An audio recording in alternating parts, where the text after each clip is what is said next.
I turned around and I just saw this person shoot and shoot.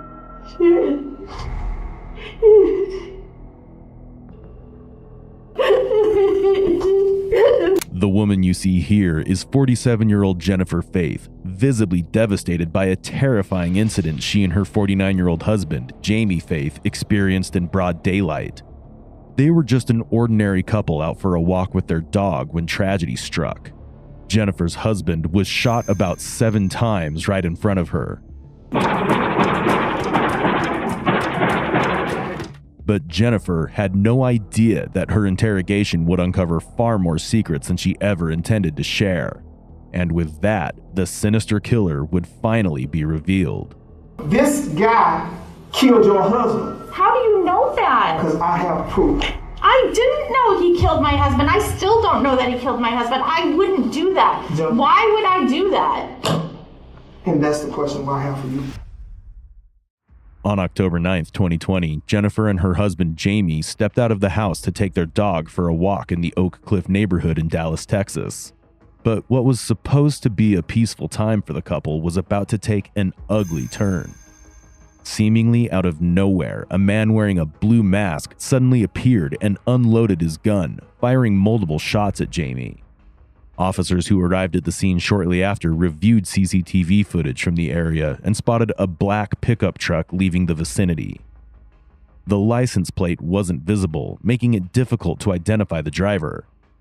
However, officers noted something unusual mentioned by Jennifer herself. Truck is absolutely critical. Somebody has got to know whose truck this is. It's a black Nissan Titan extended cab. It had a Texas Ranger sticker in the back window. Jennifer was brought in for questioning as the officers tried to piece together who could commit such a horrific act against Jamie, a genuinely good man who was well liked by everyone.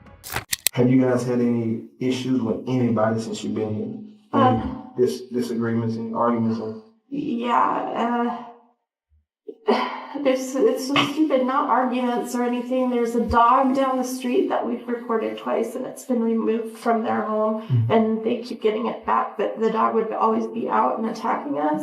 And it just, the only other thing, the neighbors that are here right now, they're awesome, wonderful people, but we've lent them quite a bit of money. Oh, really? Yeah, and I just got $400 back of it. Which side? So on the north side of us. Okay, so right right next to the white fence? No. Oh, the other side. Yeah. Okay. Other side, opposite side from where you were. Okay. Yeah, opposite side. Okay. But we're close with them. Like they've got 5 kids. Those kids have come over and spent the night with us multiple times, and I mean that's why we loan them money. And Mona's been amazing and has been trying to pay it back. She didn't know that Melissa borrowed it, her partner. And so that's the only other thing, friction-wise, I can think of, but there's no way. Yeah, but your husband, he had no grudges with anybody. He never did mention anybody where that you have to look out for his life or anything like that. No. Okay.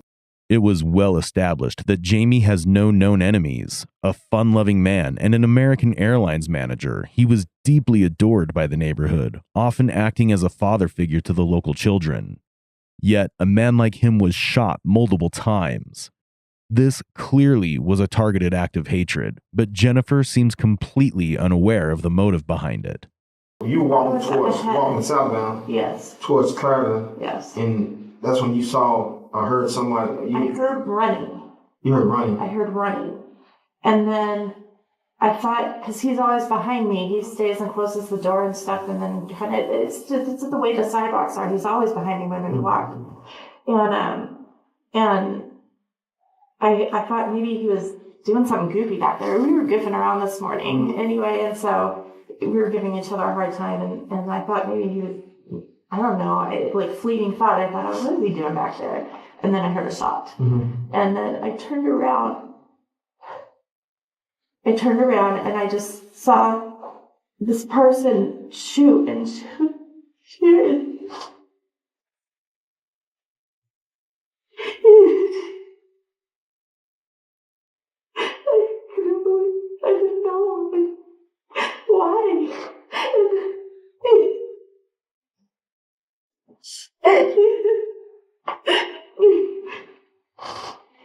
body was going like this on the street, and then I saw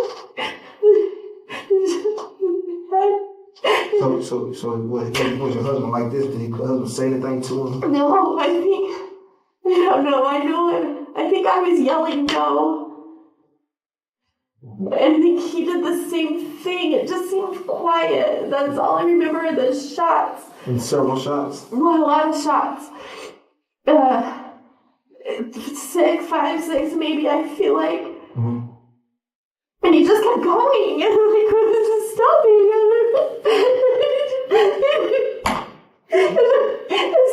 The shot and his expression. You said your husband's facial expression? Just like, oh my God. And he just grabbed. So I was like, the shot, and then I saw the birds turn and like just dark eyes and coming toward me. And so I yelled no, and they had the dog, and I started to run, and he tackled me to the ground, and they stopped, ran, and he was hitting my face, and kept trying to turn me over, and he hit my side and back and hitting, and then tried to turn me over, and he's grabbing my arms and trying to take my rings, and then all of a sudden I saw a flash of it was silver, the gun was silver. Mm-hmm. And then he pulled out a roll of duct tape. From his pants, or? I think it had to have been, I think, or I don't know. He just had it. And he tied my tape in my hands. So, and then I don't know what happened. I remember screaming, and I was just looking at Jamie. It's just Jennifer describes the incident as if it were a robbery gone wrong. Not much detail comes to light from talking to her, and the interview ends without any important clues. However, as the investigation continues during her interview, officers uncover new information that dramatically shifts the direction of the case. And this time, Jennifer is once again brought in, but now for an interrogation. However, little does Jennifer know, this investigation will soon uncover some shocking truth. As you know, I'm trying to get down to the bottom of this investigation. So during these moments, you guys walk out the house. You say you smacking around, playing around a little bit. That was like probably a good 5 or 10 minutes before we walked out of the house. Other than that, it was just, us getting dressed, getting ready, getting the dog put together, getting her leash on. Right. So during that time when you walked out the house, this terrible thing happened. The guy, what did he look like? Oh my God, I keep remembering everything. Okay. I just remember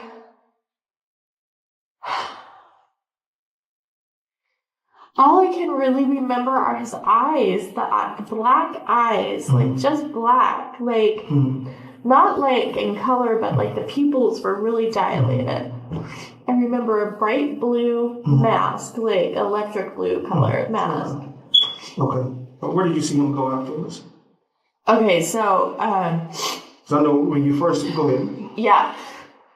So this is one of the questions that I had for you too, is that I don't remember. Okay, I'll tell you. I'll answer your question first. So I was up on the driveway of the neighbor's house. I thought I was on my own driveway for some reason, but I was on the neighbor's house, and I was taped together. I remember hearing screeching, and it made me look up, and that's when I saw the truck, and that's where he got into, was the truck. So you did see the truck. I know at first you told me you didn't see the truck. I didn't see it immediately. All of a sudden it was just there. It wasn't something that I noticed when we walked out or anything. And it didn't register with me when he was shooting Jamie. It didn't register with me that there was anything parked there. And so that's why I had almost felt like somebody had pulled up to pick him up. So just to back up a little bit, when you saw him holding Jamie, gun to Jamie, Jamie was like this? Yes, walking backwards like this. Or like this? So No. he's like this? Mm-hmm. Jamie, do you remember him saying anything to him? No. It was just quiet. Okay. He didn't say anything. He just shot. All right. Did he stand over him and shoot like this? No. It was, no. So Jamie was like this and he just shot. Yeah, and they were probably so say for me, it's a distance. 6 feet apart. So was it not this far apart? A little bit further, actually. So about right here. Yeah. So okay. Yeah, so what was happening was Jamie was walking backwards and he kept going forward. So I'm Jamie. Yeah. I'm walking. So back further. Okay. Right there. And he was just this way. Shooting, walking, not running, walking toward him. Okay. And I was just watching, my eyes were on Jamie. I was just watching the fire shot, like the gunfire. Yeah. It's important to note that the officers already know a great deal about the case. They've reviewed all the details, and Jennifer is here for a specific reason. Soon, you'll witness how her demeanor begins to shift gradually. And your relationship has been always, other than that, I mean, you say, other than, he's always been faithful. Mm-hmm. What about yourself?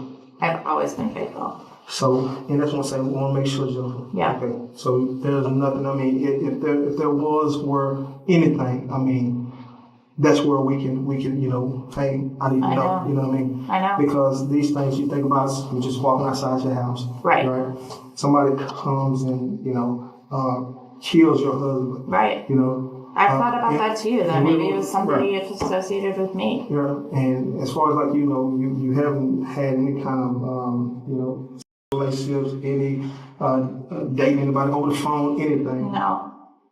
Okay, and so I have male friends, but they're friends. Okay. Male coworkers that I'm close to, but they're, it's nothing. But nobody, and Jamie knows all of them. I mean, right. so. But nobody that you are intimate with, where they say, hey, we're definitely going to be intimate, or something planning anything like that, right? No. This is the moment when the detective realized Jennifer was hiding much more than she let on. Before conducting the interrogation, the officers had already reviewed her phone records and discovered a man she was growing increasingly close to, none other than Darren Lopez, Jennifer's ex-boyfriend. From the explicit text exchanges, it was clear they were becoming more intimate with each passing day. So the employees of the AAA that were terminated, the gamer, Mike Lennox, Dan Turco, Jeff Jensen, Erica DeLeon. Have you ever heard of a name? Is it Darren? Darren Lopez. Yeah. Who is Darren? He's one of my best friends. We dated in high school, and but he doesn't know Jamie. I haven't seen him, and I mean, we talk on the phone every day at this point, but we dated in high school, and then we dated like 3 years in college. Okay, so how long? So when did you meet? When did you meet Darren? 1986. I was a sophomore in high school. Okay. So you guys met in high school, and tell me a little bit about Darren, because I think that's the only one that I pretty much didn't have, but I kind of stumbled on his name. Okay. Let's see. I lost contact with him in 93. We broke up. We lived in Flagstaff. So 86 through 1993. Yeah. Y'all lived together? Oh no. Okay. You live in Flagstaff? Yeah. I was in a dorm. And his name Darren Lopez, you said? Is it Darrin? Yes. Lopez? Okay. And he went to 9312, right? Yeah. And that's South Point Catholic School? Yes. High school? Yes. Okay. And as far as you guys' dating relationship, how did you all meet? We met through jazz band. We were both in jazz band together in high school. And he had a girlfriend at the time. I had a boyfriend at the time. And then he and his girlfriend broke up. me and my boyfriend broke up, and then we ended up we were music ambassadors for a class trip to Europe, and we ended up starting dating after that. So y'all started dating? That was in 1989. I went to Northern Arizona University for college, and so did he. He ended up... in Northern? Yeah, Northern Arizona University. And then he ended up dropping out after his freshman year, and he joined the military. Okay. We saw each other a few times before he left for active duty. I know the last time I saw him was August of 93. August of 93? Yeah. And then since that time, he and I reconnected this last year. He contacted me and said that, just, how you find people on social media. And So Jamie was still alive? Yeah. Okay. Yeah. Before COVID, so I want to say maybe January, February. And so we reconnected, and then he had gotten married to a lady that had 2 kids, and he said he did that pretty soon after he left Flagstaff. So, and they were still married. I think he's going through a messy divorce right now.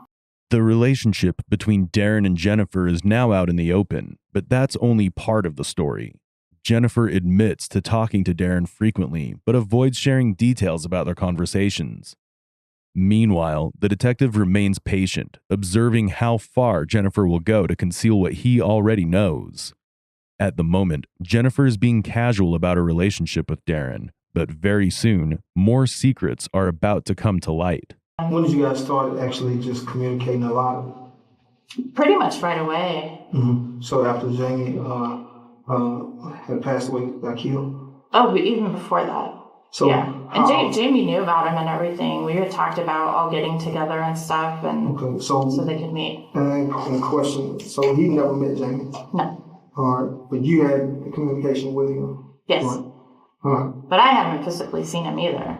Right. So as far as the conversations that you guys had, what type of conversation? Because you think, and I want to make sure, Jennifer, and this is where I want to make sure that me and you are on the same page. Are you suspecting him of something? Well, we'll get there. We'll get there. And I want to make sure that we're on the same page, Jennifer. And I'm gonna tell you, because love will make you do some crazy things. You hear me? Yeah. Love will make you do some crazy things. And as far as with Darren, I mean, you and him, y'all dated. Were there ever any talks about taking the relationship serious? When we first dated? Yeah. Yeah. So when you say what kind of serious? How serious? Oh, we at one point were talking about getting married. Really? Yeah. Really? Yeah. Like when? Oh, when we were at Northern Arizona University. I mean, that was kind of the plan. So then I met Amber's biological dad. Right. And I broke it off with him. All right. So as far as and then he jumped into a marriage. So when he first reached out to you, what was the conversation like? Just wanted to reconnect. Find his old friend. He reached out to me on Twitter, and I said, at first I wanted to make sure it was him, and I'm like, how do I know this is really you? And he goes, well, how about if I call you Angel and say as you wish? And it was like this, because he always called me Angel when we were dating. We lived the Princess Bride, so it was a line for that maybe. So I said, yeah. So I sent him my email, and I said, email me and let me know how you're doing. And that was that. And we just started chatting, catching up. He was telling me all about his girls. He has full custody of his girls right now. Their mom is a disaster and has kicked them all out of the house. And so I've had conversations with his kids because they really have no other female figure really. So, and they're all teenage girls. So if you can, the relationship, Jamie knew about Darren. He knew that he was your ex. Yes. Okay. Now, how Jamie was was that? not a jealous person at all in any way, shape, or form. Even when you guys, before Jamie died, or like the relationship that you and Darren had, Mm-hmm. right? How was that? How was it? Was it strictly on a friendship level, or was there any kind of, talk, intimate talk, or anything like It that? wasn't intimate talk. I mean, definitely Darren and I had said, oh gosh, these are rekindling old feelings. Mm-hmm. And Jamie and I had had a conversation about that too. And Jamie was, kind of like, this is really different for us. This is new. And so, that's just not me. That's not my MO. It's not anything I wouldn't want to hurt Jamie in any way, shape, or form. And those are feelings from the past. So that's, yeah. So I just. So as far as like your relationship with him now, has anything changed? No, he's being very, very respectful. I think he probably does have, some feelings, but he's being very respectful and letting me have my time. Okay, and with you? And he's going through his own stuff too with his divorce. Yeah, what about with you? And with me in terms of what? How do you feel about him? I don't know. I'm just it's too much for me to even think about right now. Jennifer and Darren had exchanged over 10,000 messages, many of which revealed a deep emotional connection between them. Even more concerning were the content of the messages, exposing something far darker and more incriminating. When Jennifer came to know that the perpetrator's truck had a T symbol, she literally asked Darren to remove it if his car had it. Along with that, she was trying to get the money from Jamie's life insurance and discussing it with Darren. If this isn't enough evidence to show that Jennifer is involved in this brutal murder, then what is? Jennifer, if I were to tell you, as far as like, I know that there's more to you and Darren's relationship, what would you say about that? I don't know what more you're talking about. Jennifer, as far as like you and Darren have been having, and I'll get to that in just a second. So as far as the relationship with Darren,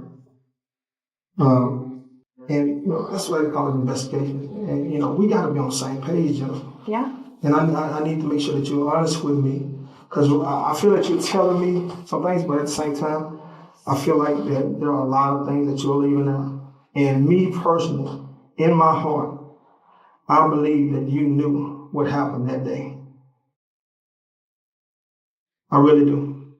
Jennifer, you said that there was no connection. I asked you earlier if you were having an affair or were cheating on Darren. On Darren, no. Not Darren, I'm sorry, but on Jamie, right? So you said, so I have no idea, and you said this to your friend Tina. You said, I have no idea when I'm going to be able to talk to you over the phone, but I'm pretty much having a full-blown emotional affair. All right? These are text messages before, and I understand you said you were having, Jamie, he knew about it, but he was sad about it, right? Yeah. Okay. You confirmed that you said this guy dated in high school and college, right? We broke up because we finished school, and after he got out of base training, he was employed in South Korea. You said that? Correct. All right. But the thing that's striking to me is that you said in one of your text messages that he's already, A, planning on me being there, and B, you coming to visit. That's what you told her. This was so at the very beginning of things, Hold on. Because, and then another thing that's very striking, you told Tina that he has a 5-year plan on how y'all are going to be together. So, go ahead. Yes, at the beginning, and that's what I told you, those emotions were very strong. And that's what he had said initially, is that once Hope, his youngest daughter, had graduated high school, maybe we could figure something out that made sense for all of us, that kind of thing. But I put a stop to it because of my relationship with my husband, who I was very much in love with. Right. You put a stop to it back in August, but then it picked back up. August the 6th, Tina said to Jim, she asked you, she said, you still talking to that guy? You responded, I put the brakes on. Yeah. And said, Jane was so hurt and internalized and everything, I just couldn't do it to him. But you told me that early on that you still continue to talk to him. You said, even so, just as we're talking now. Yes. As friends. Right. But Jennifer, if I were to tell you I have other text messages that say something different between you all, because you got to understand. I'm concerned that I'm concerned that Darren has anything to do with this. Is there anything that's leading you there? Yes, ma'am. Okay. So the other thing I'm concerned about is the fact that you're saying I knew everything that took place that day. So let's keep on. Okay. Like I told you, Jennifer, I want to go deep in this investigation. I want to get deep in this interview. Okay. All right. So the text messages alone. Do you know? You say you're just friends. But on October 5th, you guys had over 667 times that you guys called each other and text each other. That's a lot. 667 in one day? Yes, that's what it says. That's what it shows, based on the records. Because you remember, we have a lot of things. October 6th, 419 times. October 7th, 640 times. All right. On October the 8th, all right, there was 133 times. But then there was a break. So you think about it. The day before. It was because Jamie was killed at 7:30 in the morning on October 9th. Right. But think about it. October the 8th. All right. October the 8th, there was a 133 times, but there was a 28 to 29 hour break. Well, it broke the pattern. It was not consistent with what you guys have been doing. And that wasn't all the detective had uncovered. The text message records placed Darren near Jamie's house on the day of the murder. Location data revealed that Darren had traveled from Tennessee to Jamie's house and returned to Tennessee, all on the day of the incident. Well, and I said that he's one of my best friends and I'm helping him with his kids and stuff right now, too. Yeah, you can call it what you want. You're a married woman. You hear me? Ain't no way in the world that I'm going to talk to some other woman that many times throughout the day. Not only that, Darren has a Nissan Titan pickup truck, okay? We've been all the time, this whole time, we've been thinking that it was a Texas Ranger sticker. Yeah, what is it? But you know, just like I know, where is Darren from? Tennessee. Right. It's a Tennessee sticker? This whole time. Is it the same color? Same black, same everything. Just like the witnesses took the photos of it, same everything. So you got to think on how I'm feeling. I'm feeling right now. I didn't know that. It was think about this, Jennifer. You got to think on how I'm feeling right now. I'm feeling like you tried to play me. I'm not. Yes, I did. And that's the way I feel. I feel like you tried to play me, that you're trying to play me. And this whole time, you knew, because I have proof right now that Darren was actually out there at your residence during that day. How? Even your Ring camera, when I asked you, what did you say? When we saw that guy on your camera at 2:38 that morning. Yeah. Who did you tell me that was? The guy across, I told you later after the guy across the street said that it was somebody who lived behind us. No, that was Darren. And I believe that you knew that. I don't know that. It doesn't even look familiar. Jennifer, let me tell you something. All right. I believe that was Darren. You knew that was Darren. And at the same time, Darren has a black pickup, Nissan pickup, Titan truck. All right. Everything fitting the same description. Okay. Even the side of your camera's caught this. Okay. Yeah. I know that Darren was there. I didn't. I don't know what to tell you. I'm going to tell you even better. How do you know for a fact it was him? I have proof to know that he was there. Okay. Same thing that he was wearing that day. That gap that you guys had, that 28 hours. You got to think about it. The consistency stopped. Well, I'm trying to think why there would be a gap. Look at it. We're talking about, we said and we told the world We told everybody. I know. We sat in front of his parents. We told them. Because hey, I wanted to but the find the same person. guy that killed your husband, Jennifer, is the same guy that you're communicating with every day. You had over 24,000 text messages and calls.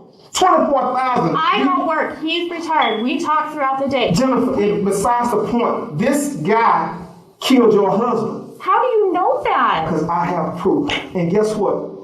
Darren right now is currently in jail, locked up for murder right now. Oh my God. So my main thing is right now, what is he gonna tell me? Okay, why would he kill this guy? I don't know. It It doesn't even make sense. We Listen haven't to me, even Jennifer. seen each other. I have proof there's a possibility that he came down there that you guys did see each other. We've when never you went to seen each other. at the memorial. It's a possibility I have the information that he came to the memorial. Oh my God, no, you're so wrong. Okay. You're so wrong. But I'm gonna tell you like this, Jennifer. I know that Darren committed this offense. I know that Darren killed your husband. He told you we have a 5-year plan. Yeah. He said we have a 5-year plan on you guys being together. And then the thing about That it, was at the very beginning when he was expressing that he still had loved me, all of that stuff, and we were like caught up in old emotions, but I put the brakes on it. But you didn't put the brakes on because you're still talking to this guy. The evidence proving that Darren had killed Jamie was undeniable at this point. Officers had even recovered a gun in Darren's possession. Ballistics testing confirmed that the shell casings matched those found at the crime scene, and traces of Jamie's blood were discovered on the weapon itself. You know, I don't know if it wasn't some kind of memento, some kind of symbol of his love for her or what he was willing to do to have her. And on the day that he is arrested, what is he charged with? What he's charged with is a gun crime, a federal gun crime, and at the state level, he's charged with murder. However, the officers were now focused on obtaining a confession from Jennifer, proving that she knew what was happening and was involved in the crime as well. I didn't know he killed my husband. I still don't know that he killed my husband. I wouldn't do that. Jennifer. Why would I do that? And that's the question I have for you. Because think about it. If Jamie and I were so in love. Ask anybody about our relationship. Trust me, I did. If you know, my main thing is, this guy, he works every day, right? He worked every day. He provided. He took your daughter in. Yeah. As his own. Gave her his last name. Yeah. I'm looking at all these other people. I'm looking at American Airlines, people that possibly terminated, Mike Lennox, Jeff Jensen. I'm looking at all these people, Dan Turco, all these people. Because I can't think of anybody else. I'm thinking of all these people. What do anybody have against Jamie? Why do anybody want to kill him? My biggest thing is, if you were so in love with Darren, just dump the guy. I wasn't. Just tell him, hey, it's over. I was in love with my husband. Give me 1 second, Jennifer. Give me 1 second. I'll be right back. I can't make this up, Jennifer. I can't make it up. I can't. I won't make it up. I won't make it up. Do I need a lawyer at this point? It's your call, whatever you decide. I'm leaving. Hold on 1 second. No, I'm leaving. Give me 1 second. I'll walk you down, hold on. So are you saying he drove from Tennessee and killed Jamie and went back? Because I talked to him the day that Jamie was killed. I know. Give me 1 second. Why would he do that? He's got girls. Give me 1 second. And if you're so convinced, why even bother listening to me about all these other people who I thought might have something to do with it? Do you know how much I've been racking my brain if you knew this all along? This is the way it was taken. Yes. But it's thing. Where is that? Oh my God.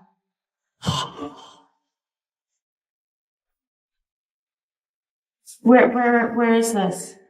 Yeah, the color of the So let me do this, okay? Because I know you mentioned something earlier, and I want to make sure that I'm on the same page. Can you tell me where those photos were taken? Hold on 1 second, because you said, do I need a lawyer? And I said, hey, it's your source, but you said you're gone. I want to make sure I reach your rights so you understand your rights, okay? It's now time for the detective to put everything on the table. After reading Jennifer her Miranda rights, the detective makes one last attempt to secure a confession. So like I said, obviously there was a firearm used in this crime, so I'm ATF is a companies. But with that comes the fact that I'm a federal agent, okay?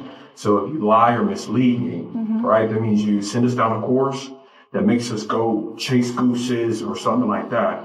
That's a federal offense, okay? I'm gonna go over a form with you so that you know exactly what I'm talking about. And just like you signed your Miranda, we're gonna have you sign, okay? So I have a copy. And you have a copy, okay? So you can read along with me. I'm just going to read it out loud, okay? So let's talk about a little bit of your communication with Darren. Okay? Like he said, he's been arrested today. Okay?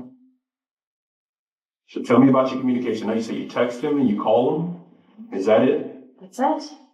Have you ever written any letters, sent any emails or anything like that to him? An occasional email. That's it. And what do those emails talk about? I don't even remember. I mean, I think when we first started communicating, we had emails going back and forth, just catching up. So no faxes, no letters, No, nothing. no. And in those emails, are you talking just catching up, or are you talking about you guys' situation, relationship? At the beginning, probably both. Okay. I honestly don't remember. Now, obviously, things like this, clearly, we just discussed that we believe that Darren killed your husband, okay? So, have you ever sent Darren anything else? Like any gifts, any money? Yeah, I mean, yes, so we exchanged Christmas presents, all of us did. Amber, his kids, me, Darren, the girls, everything. What did you give to Darren? I bought him a smart TV because he always watches everything on his tablet. We watch TV shows together, all of us do. Amber and his daughter, like, not together, but like at the same time, and we're texting during the shows. So again, when we're talking about the nature of you guys' relationship, and you're downplaying it, right? I don't just give my random friend a TV, okay? Jennifer not only showered Darren with gifts, but also gave him access to her credit cards, telling him he could buy whatever he wanted. What's more, she sent emails to Darren from Jamie's email account. These emails contained taunting messages, with Jamie supposedly mocking Darren. Jennifer may have been setting the stage so that if Darren ever got into trouble, he could claim he acted out of necessity to protect her from Jamie. This would provide a justification for his actions and even possibly grant him an excuse. It's Jamie Faith sending messages to Darren that he is going to harm his wife. He's going to his wife, and he wants Darren Lopez to see it. He writes, I am finally going to get what I want from her this weekend. This is how meticulously Jennifer orchestrated the entire incident. She was clearly trying to play the mastermind, aiming to eliminate Jamie and start a new, secure, and wealthy life with Darren. But as is often the case, things didn't go according to plan. You gotta understand where we're coming from, okay? You think about this. I know Darren killed your husband. I just I know. can't even wrap my brain around that. I know. So where I can even put him on the street during the same times. Same. You gotta understand. There was so much groundwork, so many resources utilized in this investigation. Where I can tell you from the day he left to the day he came back came to Dallas, where he stopped at, to even going back to his residence in Tennessee. It just doesn't make sense. And Jennifer, this is another thing too. You knew what kind of vehicle Darren had because you even researched a different type of vehicle for him. Because you got to think about it. I did because Jennifer, you got to think about this. When you first gave me consent for your cell phone, we were in the hospital. yeah. Okay. All right. The thing I'm having a hard time to believe is that everything on Darren's phone, the text messages, the calls. Oh, I told you over 24,000 times. Right. It wasn't consistent with your phone. So that led me to believe that you deleted a lot of the text messages that were inside that phone. So The communication that you had. but I've deleted a lot of people's text messages. I have text messages between you and Darren talking about the intimacy level on how he's going to hold you, how y'all going to get physical. I have those things. These are recent. But why would that constitute killing my husband? Because, and that's what I'm here to say. Like I told you before, why not just tell him, hey, I don't want to be with you no more, Jamie? I've been married twice before. Divorce is not out of the realm of my possibility. But why kill Jamie? Why kill him? Exactly. I don't understand that. Was it Darren's the one going through the struggle? Darren right now, Darren has a debt and Darren's behind on his bill. Water not even on. I know a lot about His Darren. water's not on? I'm just telling you right now. There's a lot of things right now that Darren has going on with himself, but I know it wasn't about the money. I know about the MetLife insurance policy. I know about the other insurance policy. My main thing is you even have a GoFundMe, all right? That over $70,000. Okay? Yeah, that's what I'm living off of. So my main thing is, why not just tell Jamie, hey, I don't want to be with you no more.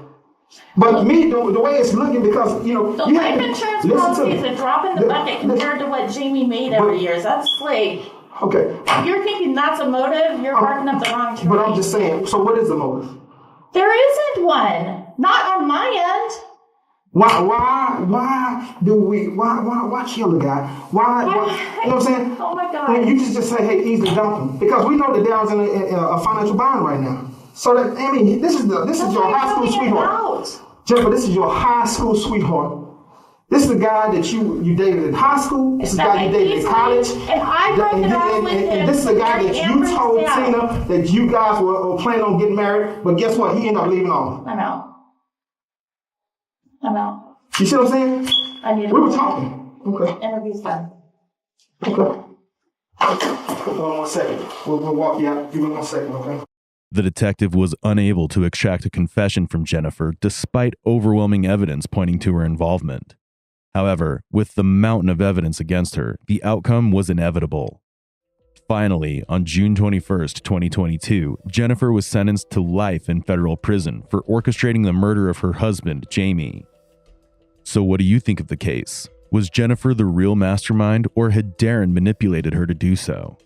Feel free to share your opinions. We'd love to hear from you. If you have any cases you want us to cover, please share your suggestions in the comments section. Also, make sure to like, share, and subscribe to our channel to uncover more cases like this from around the world. Until then, stay safe.